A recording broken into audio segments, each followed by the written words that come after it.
Hai mahasiswa, masih di mata kuliah penganggaran dan masih di materi pertama yaitu konsep dasar penganggaran. Kali ini kita lanjut lagi tentang fungsi anggaran. Nah mahasiswa, untuk fungsi anggaran dibagi menjadi 3 bidang, yaitu bidang planning, bidang coordinating, dan bidang controlling. Di sini pada bidang planning, bagaimana anggaran membantu arah atau menunjang kebijakan perusahaan. Masih ingatkah kalian bahwa anggaran merupakan bagian dari planning? Sehingga ketika kita menentukan anggaran berarti kita menentukan arah dari perusahaan itu.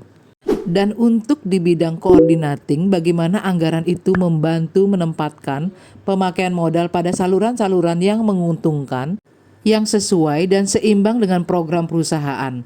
Artinya, semua program yang sudah dianggarkan harus dikoordinating. Dan untuk fungsi anggaran di bidang controlling, yaitu untuk membantu mengawasi kegiatan dan pengeluaran.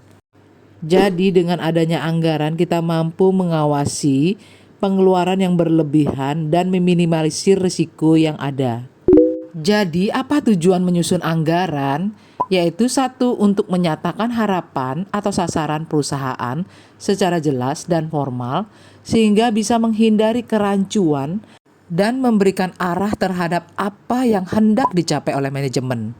Tujuan kedua yaitu untuk mengkomunikasikan harapan manajemen terhadap pihak-pihak terkait sehingga anggaran dimengerti, didukung, dan dilaksanakan.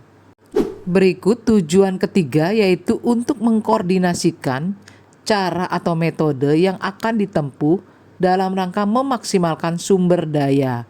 Sumber daya di sini termasuk adalah aset perusahaan ya, yaitu salah satunya karyawan. Berikut adalah tujuan keempat yaitu untuk menyediakan alat pengukur dan mengendalikan kinerja individu dan kelompok serta menyediakan informasi yang mendasari perlu tidaknya tindakan koreksi. Jadi di sini tujuannya adalah untuk melakukan controlling. Mahasiswa, untuk klasifikasi anggaran itu dibedakan menjadi 3 ya, berdasarkan ruang lingkup, berdasarkan fleksibilitas, dan berdasarkan jangka waktu. Oke mahasiswa, mari kita bedah satu-satu ya. Untuk anggaran berdasarkan ruang lingkup, yaitu dibagi menjadi 2, anggaran komprehensif dan anggaran parsial.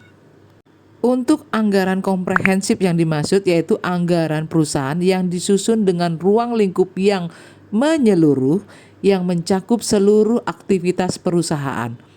Jadi komprehensif di sini artinya adalah menyeluruh. Sedangkan untuk anggaran parsial yaitu anggaran perusahaan yang disusun dengan ruang lingkup yang terbatas yang hanya mencakup sebagian dari kegiatan perusahaan. Jadi, parsial di sini dimaksud adalah sebagian. Klasifikasi berikutnya yaitu anggaran berdasarkan fleksibilitasnya yang terbagi menjadi anggaran fix atau fixed budget, yaitu anggaran yang disusun untuk periode waktu tertentu di mana volumenya sudah tertentu dan berdasarkan volume tersebut direncanakan revenue, cost, expenses, serta tidak diadakan revisi secara periodik. Jadi, fixed budget yang dimaksud adalah tidak adanya revisi secara periodik. Dengan kata lain, budgetnya itu artinya tetap. Nah, untuk klasifikasi anggaran continue atau continuous budget, yaitu anggaran yang disusun untuk periode waktu tertentu di mana volumenya sudah tertentu dan berdasarkan volume tersebut direncanakan revenue, cost, dan expenses, tetapi diadakan revisi secara periodik dan ditambah anggaran untuk 1 triwulan pada periode anggaran berikutnya.